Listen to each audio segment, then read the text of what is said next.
Assalamualaikum warahmatullahi wabarakatuh. Kita ketemu di kuliah perdana semester ganjil tahun 2020-2021 nggih. Nah, untuk satu semester ke depan nanti kita akan kuliah bersama tentang listrik magnet.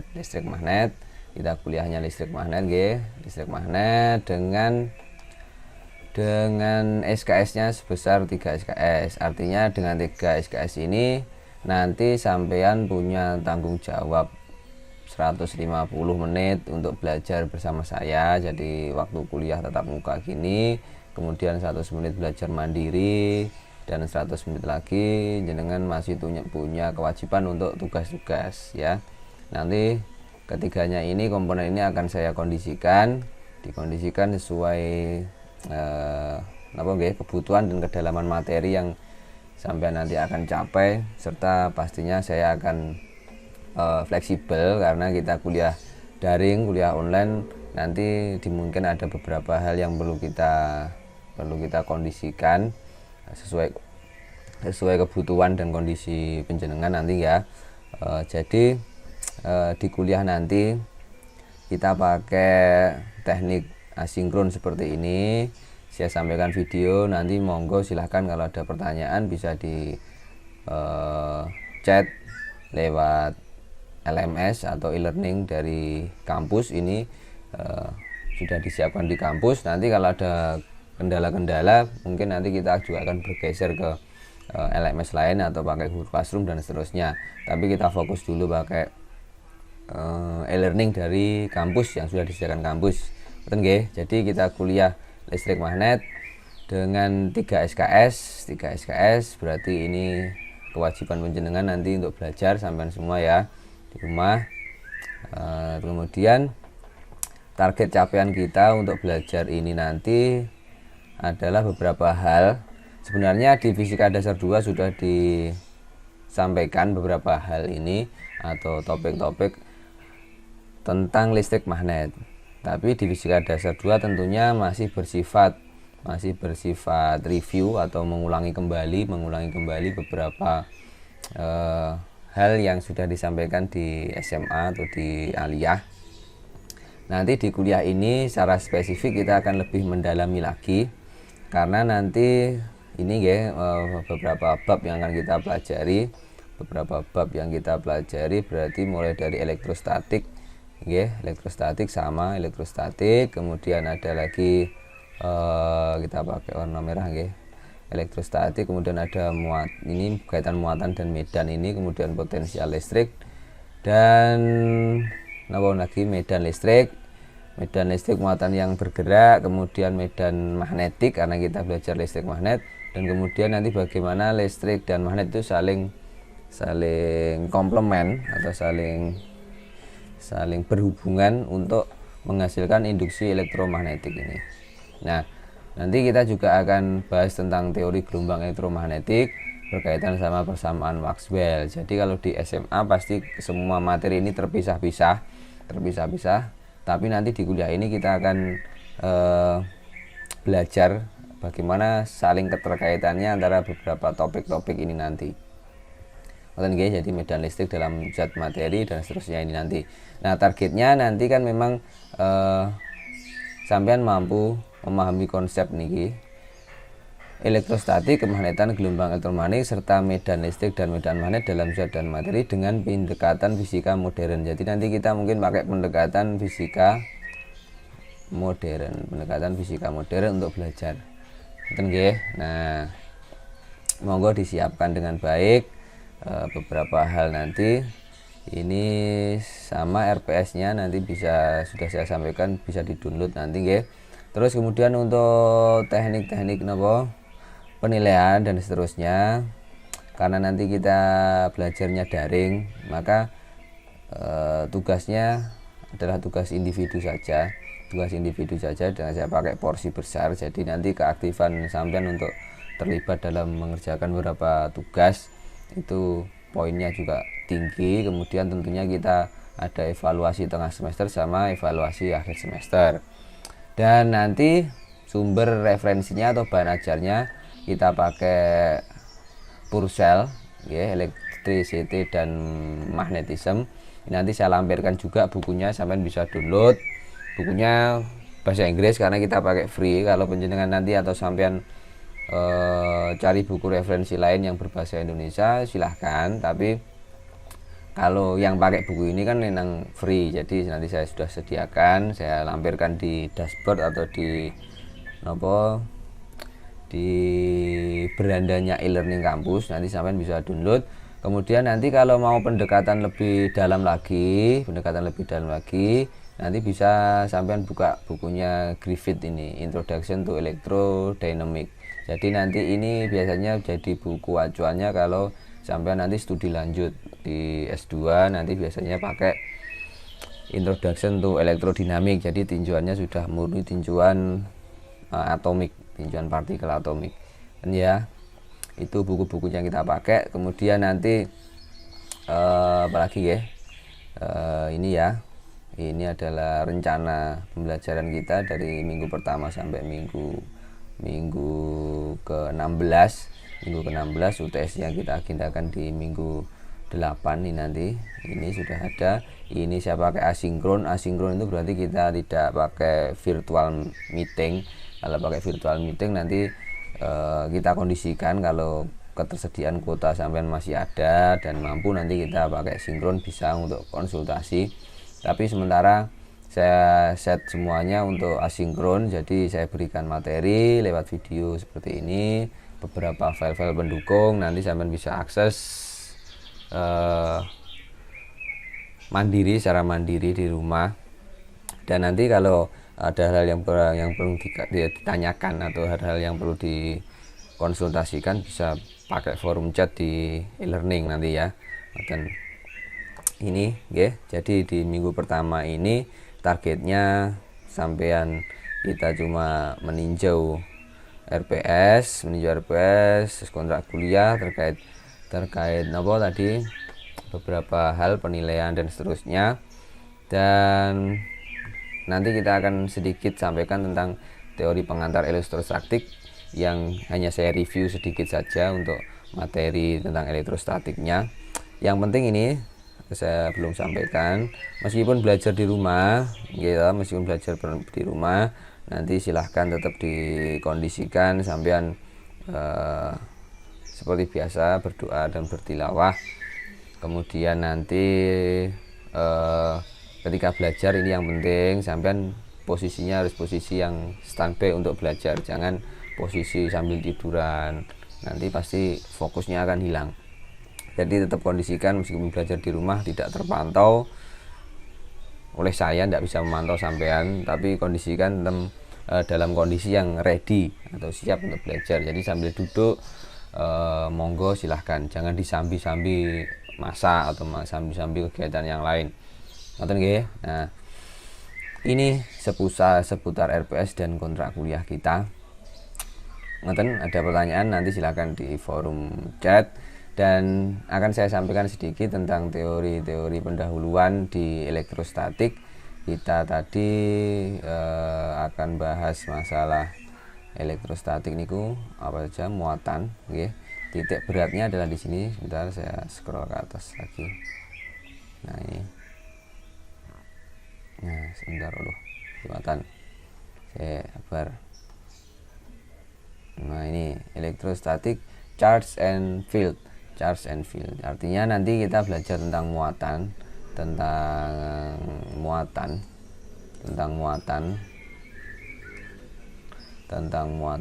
ini merah, tentang muatan dan ini medan listrik ya, muatan dan medan listrik. Jadi bahasannya tentang elektrostatik ya tentang dua ini, sampai belajar muatan listrik dan belajar tentang medan listrik. Nah, muatan listrik nanti tentunya di bagian dasar sampean pernah belajar tentang ini toh. Saya sambil buka ya. OneNote untuk kuliahnya. Nah, ini untuk catatannya sambil saya buka di sini. Nah, sambil saya buka di sini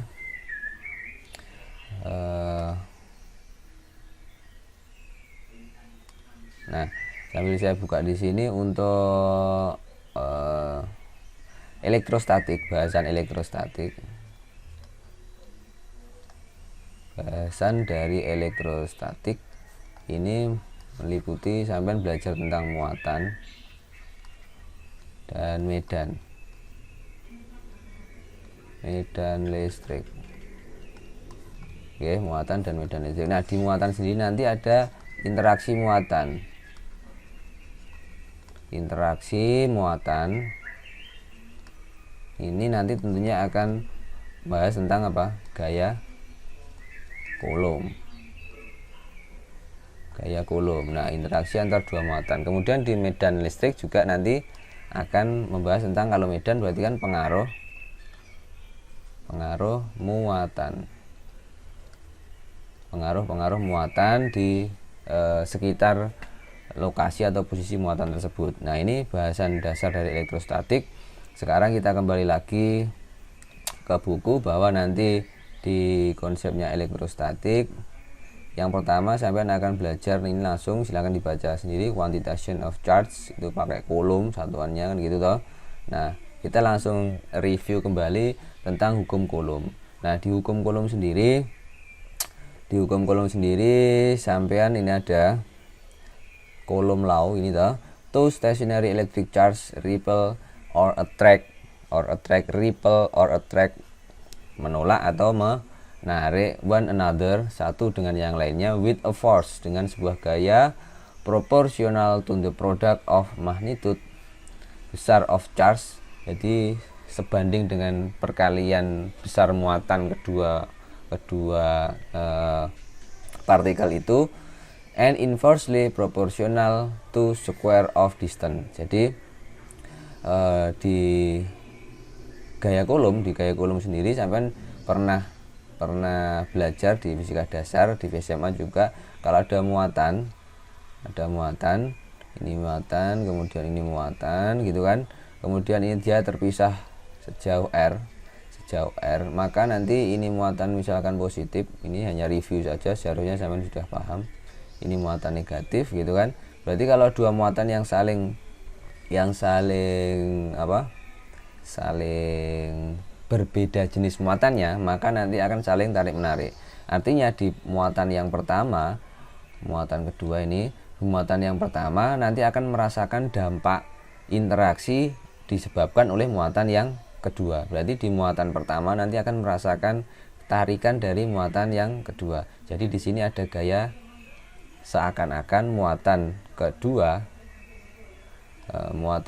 menarik muatan pertama ini. Jadi di sini ada gaya ke sana. Begitu pula muatan yang kedua juga merasakan interaksi yang sama.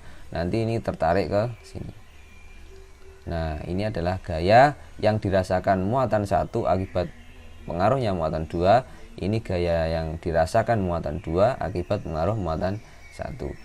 Gaya interaksi inilah yang disebut sebagai gaya Coulomb, dengan nilainya adalah, kalau sampean kenal di fisika dasar, F K dikali H1 H2 per R kuadrat.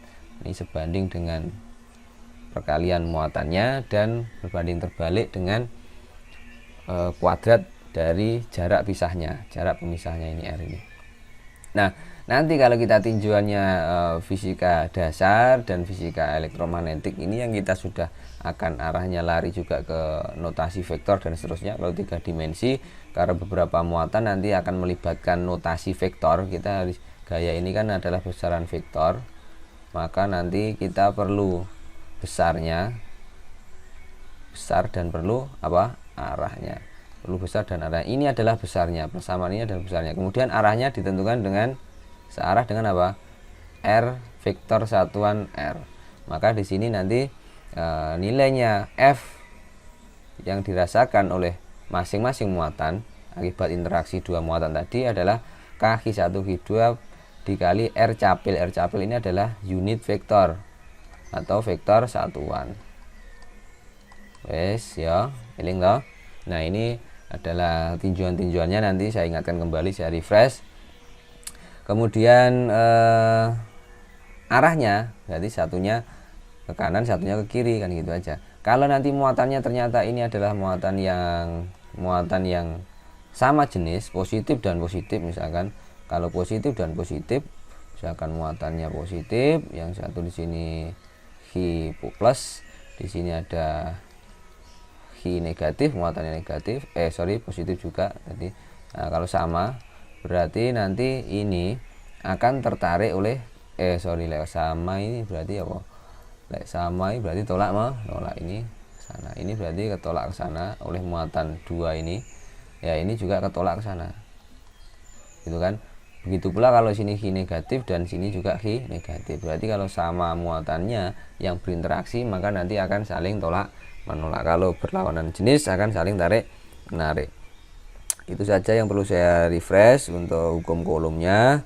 Kemudian saya tunjukkan ini beberapa satuannya, sepertinya sudah bisa ya. K sendiri nilainya adalah berapa? Ini kalau dibulatkan di fisika dasar atau di SMA kan 9 kali 10 pangkat 9 gitu kan, Newton meter kuadrat per Coulomb kuadrat.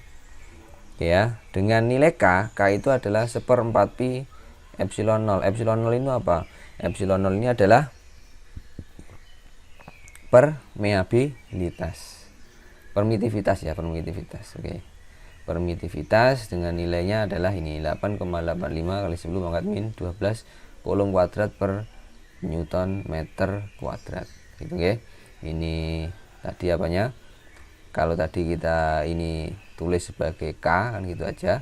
Tapi kalau nanti ternyata mediumnya tidak udara dan punya permitivitas tertentu, maka epsilon 0 nya harus dikalikan konstanta permitivitasnya kan gitu. Nah, ini ya, ini hitungannya, contoh hitungannya ini sudah bisa saya anggap. Coba nanti saya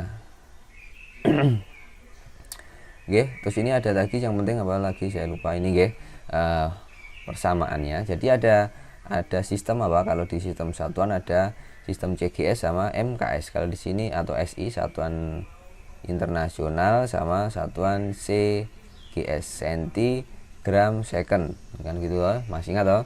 Centigram second ini sistem internasional. Kalau di sistem internasional berarti satuannya ini adalah harus dalam jarak, ini harus dalam meter. Kalau CGS berarti pakai centimeter. Coulomb ini muatan, kalau CGS berarti ini adalah satuannya ESU CGS. Terus kemudian kalau di satuan internasional SI berarti pakai satuan Coulomb, satuannya Coulomb. Oke.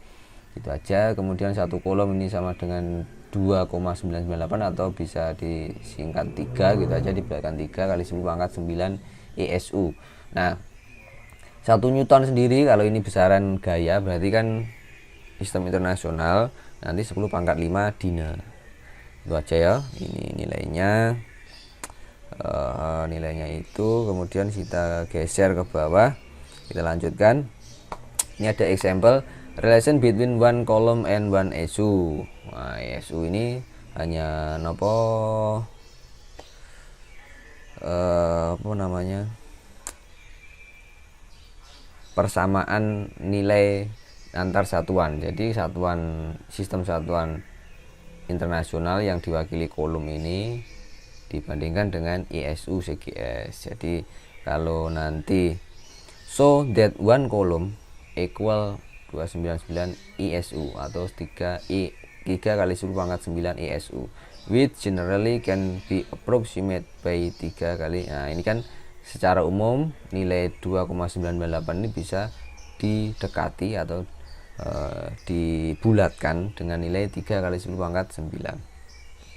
Ini bisa, ini cuma ditransfer satuannya saja, membuktikan itu saja. Kemudian kita lanjut, kita lanjut tentang apa? Ini ada lagi babnya sudah. Oke. Nah, kita lanjut lagi. Berarti nanti kalau nanti ada beberapa muatan, bagaimana kalau nanti ada beberapa muatan yang saling berinteraksi?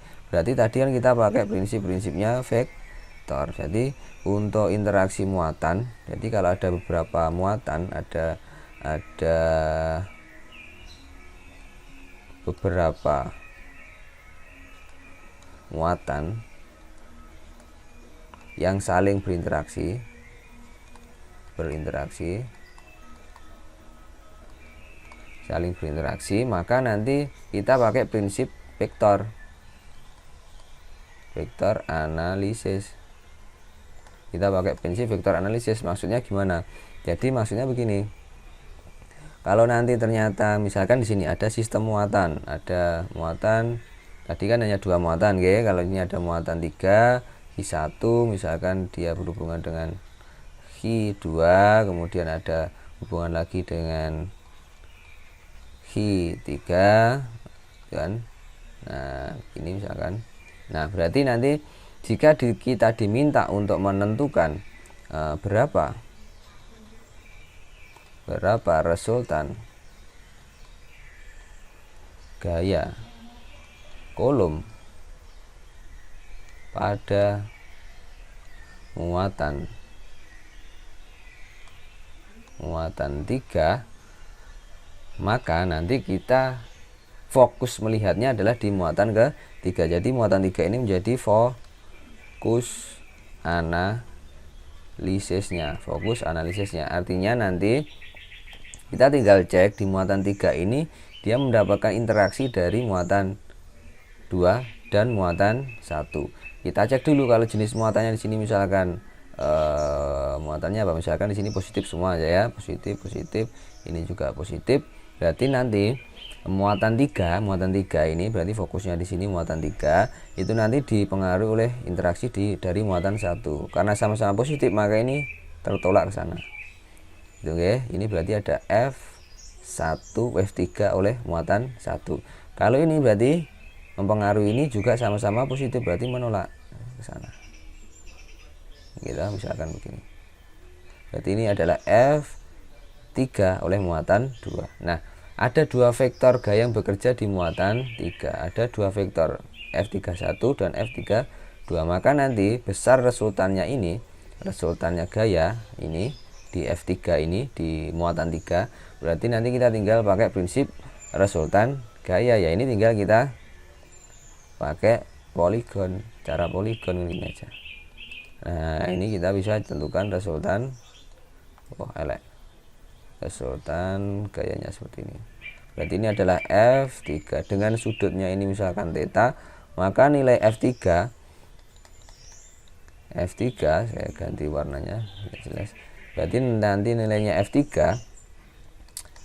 kita pakai prinsip vektor akar F31 kuadrat ditambah F32 kuadrat ditambah 2 kali F31 dikali F32 cos theta. Cos theta ini adalah sudut dari ini tadi.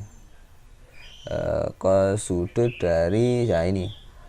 Sudut ini. Nah, sudut antara F31 dengan F32.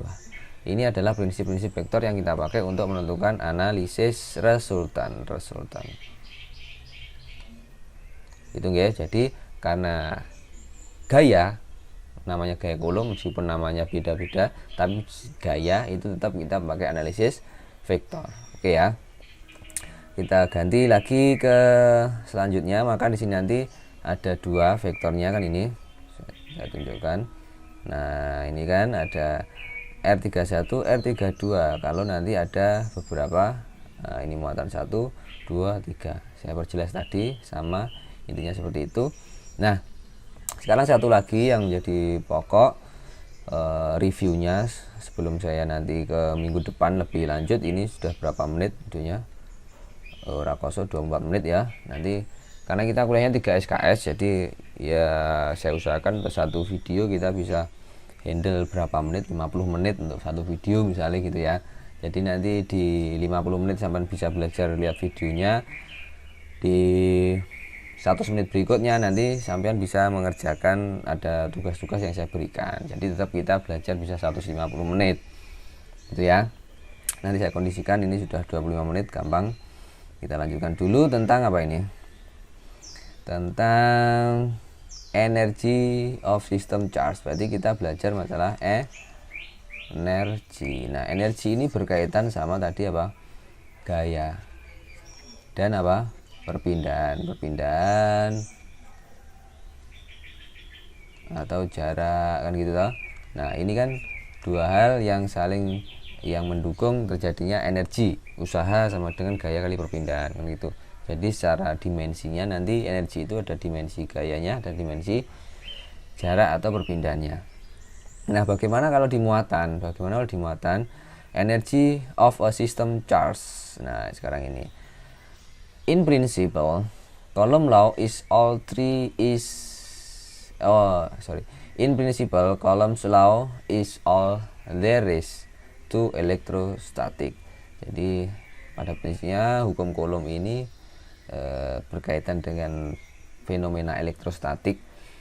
Given the charge and their location, jika diberikan charge muatan dan posisinya, we can find all the electrical force. Kita bisa menentukan besar gaya yang terjadi pada sistem itu, sistem muatan itu. Jadi tadi kan komponen gaya tadi apa tadi? K dikali Hi1 Hi2 per R kuadrat. Asalkan ininya tahu dan ininya tahu, maka kita bisa menentukan nilai F-nya, maksudnya gitu. Nah, that charge are free to move under influence dan seterusnya ini kan. Jika muatan itu bebas bergerak, misalkan gini, saya kasih contoh langsung, ini gambar A ini gambar A ini, jika gambar A ini Hi1 dan Hi2 terpisah pada jarak yang sangat jauh, great distance, kemudian Hi2 dipindah mendekati Hi1 pada jarak di sini misalkan gitu ya, ini Hi2 berpindah ke sini, maka nanti ada usaha yang dilakukan atau energi yang dilepaskan atau energi yang diserap, kan gitu. Nanti kalau mendekat berarti ada proses menyerap energi, kalau menjauh berarti ada proses melepas energi sistem itu, kan gitu. Jadi kalau mendekat energinya semakin besar, untuk menjauh berarti energinya semakin kecil, berarti nanti ada energi yang dilepas. Energy is useful concept here because electrical force. Jadi konsep energi itu sangat useful, digunakan untuk karena electrical force, gaya elektrik atau gaya listrik atau gaya Coulomb are konservatif. Jadi konsep energi ini nanti bisa digunakan karena electrical force ini masuk gaya konservatif. When you push charge around electrical field, no energy is irrecoverable loss. Jadi tidak ada yang murni hilang, nanti akan everything is perfectly reversible, bisa kembali lagi energinya. Proses reversible yang bisa kita lihat dari untuk membedakan gaya konservatif dan non konservatif fisika dasar ono.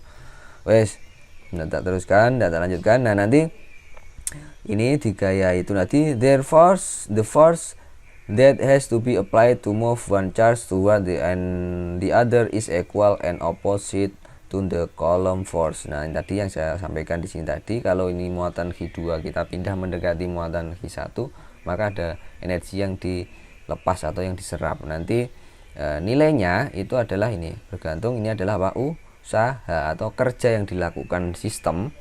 Kalau kita misalkan bisa nyentuh muatan, jadi dari posisi yang jauh kemudian muatannya kita posisikan mendekat, berarti kan ada kerja yang kita lakukan untuk memindah muatan dari sini menjadi mendekat ke sini tadi. Nah, awalnya jaraknya ini dua muatan sini sama sini, kemudian kita geser mendekat. Nah, berarti ada kerja yang kita lakukan. Nah, itu bisa dihitung dengan cara integral. Ini di konsepnya untuk mencari kerja, dan integral applied force dikalikan displacement atau perpindahan. Nah, ini applied force-nya adalah berupa gaya Coulomb tadi, gaya Coulomb, karena interaksinya dua muatan adalah gaya Coulomb. Kemudian ada proses berpindah posisinya, ini adalah perkalian dot product. Kita anggap untuk dari posisi tak terhingga awalnya, untuk mencari energi yang tersimpan di dua muatan ini, caranya kita analogikan jika muatan yang kedua ini kita anggap berada di posisi yang sangat jauh sekali, sangat jauh. Kemudian dari posisi tak terhingga itu kita tarik sampai ke posisi mendekat di sini, maka nanti itu bisa kita gunakan untuk menghitung berapa energi dalam sistem dua muatan yang berjarak R ini tadi. Nah ini caranya ngoten. Jadi ini dari posisi tak terhingga integralnya ke posisi R12. Jadi dari posisi tadi, dari posisi A awalnya sangat jauh kemudian menjadi posisi R2. Ini posisi tak terhingga, ini posisi R2. Nah dengan teknik integrasi ini bisa toh iso nurun kayak integrasi ini bisa ora? Bisa ora bos? Bisa ya? Ora iso piye iki masa ndak iso integrasi ini? Bisa. Jadi ini kita pakai teknik integrasi biasa. Ini kan pangkat min 2 diintegralkan jadi pangkatnya min 1. Tentu jadi ini jadi per R saja. Tinggal per R saja ya. Hasilnya ini berarti untuk mencari kerjanya atau energi yang tersimpan di sistem dua muatan itu. Wes. Nah, nanti juga sama jika nanti ternyata ada sistem muatan seperti ini tadi. Q1, Q2. Q1, Q2 dan Q3. Awalnya Q3 posisinya di sini. Awalnya posisinya di sini, berarti di sini ada resultan gaya tadi toh. Ada F31 ini ya toh. Awalnya posisi awalnya di sini ya, saya jelaskan. Awalnya di sini dia. Awalnya di sini kemudian dia dapat interaksi muatan 1, berarti Q3 F31. Awalnya dia di sini dapat interaksi dari muatan Q2, berarti nanti dia dapat F32 karena sama-sama positif. Ini tertolak ke sana. Nah, ternyata dari gaya ini dan gaya ini resultannya nanti pastinya kemana? Ini ke sini resultannya kan, berarti gaya resultannya ke sini toh. F3 nya di sini dengan F3 ke sini, ternyata muatan 3 ini mau dipindah ke sini melewati jalur ini. Nah berarti kan ini dipindah ke sini, akhirnya ini final position. Ngerti ya? Nah dari perpindahan sini ke sini berarti ada elemen-elemen perpindahan kecil ds kecil-kecil. Nah elemen perpindahan kecil-kecil ini teknik integrasi sudah perlu tak jelaskan lagi sebenarnya.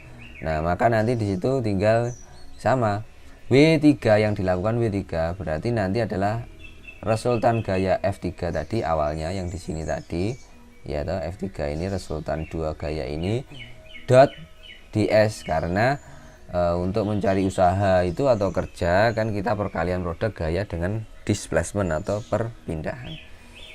Oke ya. Nah sehingga nanti akan didapatkan seperti ini. Min F3.ds sama dengan ini kan F3 niku penjumlahan dari ini toh. Penjumlahan dari dua gaya F31 dan F32 penjumlahan vektor ini. Berarti kita bisa pakai sistem F31.ds ditambah atau dikurangi karena ini tadi min plus jadi min kan min F32.ds. Akhirnya nanti ketemu integral masing-masing. Ini sebesar ini dan ini sebesar ini. Jadi kalau energi sistem muatan sudah berupa besaran skalar. Besarannya kalau energi itu dia sifatnya sudah skalar. Jadi kita tidak perlu pakai tinjauan arah lagi untuk menentukan besarnya energi, ini tidak perlu lagi arah karena dia sudah skalar. Oke ya. Kalau ada sistemnya ada banyak muatan ya tinggal ditambah-tambahkan saja. Q1, Q2 per R1 kuadrat, Q1, Q3, Q2, Q3 dan seterusnya. Kalau ada banyak muatan. Oke ya. Nah, ini elektrostatik charge and field. Charge and field berarti kita sudah bicara nanti masalah muatan medan listrik. Kita cek dulu waktunya berapa sih? Wah 34. Nanti di awal kita nggak perlu panjang-panjang. Sekarang kita cek dulu untuk apa lagi? Tadi yang mana sih? Oh ini elektrostatik charge. Oh ini bukan topiknya, sorry ya. Berarti kita masih lanjut ini example lagi. Ini example, sorry ya. Example charge in a cube. Jadi dalam sebuah kubus, muatan dalam sebuah kubus. What is the potential energy? Potensial of an arrangement, susunan of 8 negative charge, dari 8 negatif charge muatan negatif on the corner of cube of side B, di sisi B. Nah di sisi B ini mana? Ini sorry on the corner of cube of side B, dengan sisi atau apa namanya rusuknya B, with a positive charge in the center of a cube, dengan ada muatan positif di tengah kubus. Nilainya adalah muatannya 2E. E itu berapa? E itu kan 1,6 kali 10 pangkat min 19 coulomb. Nah, karena elektron besarannya muatannya negatif jenisnya kan gitu. Tapi kalau di sini sudah dinyatakan positif, berarti positif 2E, berarti 2 kali E, 2 kali ini 3,2 kan gitu. Nah, suppose its negative charge is an electron with charge E. Nah, kita anggap ini toh, setiap negatif charge-nya itu adalah bermuatan E. Oh, no, lemot. Nah, while the center particle carries a double positive charge to E. Nah, berarti muatan yang di tengah tadi adalah sebesar 2 elektron tapi jenisnya positif. Tapi kalau yang di pinggir-pinggir ini 1 elektron muatannya dengan jenis muatan negatif. Oke. So that there are 4 different type of pair. Nah, ini kita caranya untuk menentukan muatan apa tadi? Energi potensialnya dari sistem ini, energi potensialnya kita tentukan dari pasangan. 4 different type of pair. One type involve center charge. Berarti kita tentukan di sini di tengah ini berapa energi potensialnya. Berarti nanti pasangannya adalah mana? Ini berinteraksi dengan ini berinteraksi dengan ini berinteraksi dengan ini berinteraksi dengan ini berinteraksi dengan ini, ini berinteraksi dengan ini. Nah, ini ada 4 pasang, 1, 2, 3, 4. Nah, berarti nanti setelah ketemu 4 pasang ini tinggal kita kalikan 2. Kenapa kok 2? Kenapa kok 2? Nah, kita tentukan nanti jarak masing-masing, jadi tentukan. Nah, solusinya adalah nilainya ini mendekati ini. Nah, tugasnya sampean adalah pertama kali ini membuktikan ini, jadi tugasnya adalah ini gunakan buktikan. Tugasnya adalah buktikan hasilnya ini ya, buktikan hasilnya ini. Berarti ini tugasnya nanti difoto saja di kertas, dikerjakan di kertas, difoto, dikumpulkan lewat LMS ya, lewat LMS e-learningnya kampus itu ya, sistem yang kita pakai untuk learning nanti. Jadi tugasnya sampai membuktikan nilai ini. Nah, berarti kan masing-masing ini saya kasih clue, masing-masing ini saya hapus dulu ya. Masing-masing saya kasih clue untuk mengerjakan ini. Berarti ini masing-masing pasangan ini dan ini ya kan, jaraknya sama tentukan dulu. Ini kan ketemu sama jaraknya berapa, R-nya berapa ini. Nah, gitu kan. Dari sini ke sini juga ada R-nya. Sini ke sini. Nah, ada R-nya atau pasangannya ini. Ini terus ini ke sini ada R-nya juga. Ini ke sini juga ada pasangannya. Nah, ini jaraknya kan sama semuanya. Tentukan R-nya dulu berapa, karena nanti untuk mencari apa? Mencari tadi apa? U atau energinya yang tersimpan, atau energi potensial yang tersimpan kan berarti sigma tadi apa? K dikali V1 V2. Ini tergantung pasangannya, berarti pasangannya adalah Hi ini dan Hi ini ya dah. Terus dibagi R saja, tidak ada kuadratnya ya. Nah, ini harus ditentukan dulu R-nya. Ini tadi jaraknya antar muatan ini ya. Oke. Kemudian buktikan nilainya adalah ini. Ya. Sekarang itu saja yang menjadi tugas yang perlu sampean kerjakan. Nanti saya pikir cukup karena ini sudah masuk ke electrical energy in crystal lattice. Di kristal ini sudah masuk di topiknya nanti kalau kita di material seperti ini ya. Nanti kita akan dalami lagi lebih lanjut. Sementara itu dulu tugasnya cuma 1 toh, jadi kita silahkan ditonton videonya selesai sampai kerjakan tugasnya dalam waktu 100 menit, insya Allah bisa. Dan nanti sebenarnya kalau misalkan lebih dari 100 menit tidak masalah, karena kewajiban sampai tetap ada tadi apa 150 menit belajar mandiri, 150 menit tugas. Jadi insya Allah nanti akan konsisten seperti ini. Setiap kuliah akan saya berikan satu tugas yang tidak terlalu memberatkan, tentunya cukup 1 atau 2 gitu aja. itu nanti bisa mengasah pengetahuan sampean dan pemahaman sampean terhadap apa yang sudah saya sampaikan. Gitu ya. Sementara untuk kuliah perdana ini cukup, kita review singkat tadi. Silahkan dipelajari dengan baik dan tentunya harus tetap semangat apapun kondisi kuliahnya, kita harus daring seperti ini. Oke nggih, assalamualaikum warahmatullahi wabarakatuh. Sampai ketemu lagi insyaallah minggu depan.